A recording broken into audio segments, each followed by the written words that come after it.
Sir அவசரப்படாங்க sir. First 3 கோடி கேட்டாங்க, இப்போ 5 கோடி கேட்குறாங்க. அவங்க கேட்குறாங்க பணத்தெல்லாம் கொடுக்க முடியாது சார். சார் பணம் முக்கியமே இல்லை சார், எனக்கு என் பையன் தான் சார் முக்கியம். Correct sir. இல்லை சார், ஃபஸ்ட்டு பணத்தை கொடுத்து குழந்தைகளை காப்பாற்றிடுவோம், அதுக்கப்புறம் அவங்க யார் என்னென்னு ட்ரேஸ் பண்ணலான்னு. என்ன பேசுகிற கதிர்?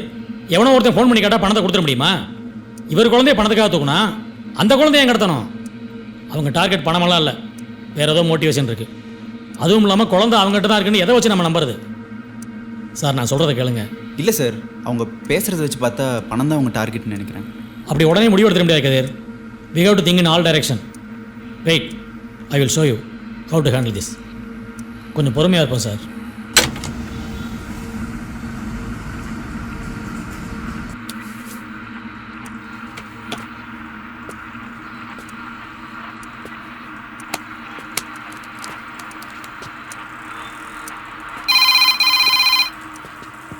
சார் பணம் ரெடியா? ரெடி பண்ணிகிட்ருக்கோம், கொஞ்சம் டைம் கொடுங்க. என்னது, பணம் ரெடி பண்ணிட்டு இருக்கீங்களா? ஆமாங்க, ஃபஸ்ட்டு 3 கோடி கேட்டீங்க, இப்போ 5 கோடி கேட்குறீங்க. ரெடி பண்ணணும்ல? ஏண்டா இவ்வளோ சீரியஸாக பேசிக்கிட்டு இருக்கோம், உங்களால் ஒரு 5 கோடி ரெடி பண்ண முடியாது? அதாங்க ரெடி பண்ணிகிட்ருக்கோம். அதுக்கு முன்னாடி குழந்தைகிட்ட நாங்கள் பேச முடியுமா? ஏண்டா புத்திசாலித்தனமாக பண்ண இப்படி தான் எதாவது பேசுவீங்களா? உன்கிட்ட பேசின வேலைக்கு ஆகாது, போன அந்த மகதன்ட்ட கொடு.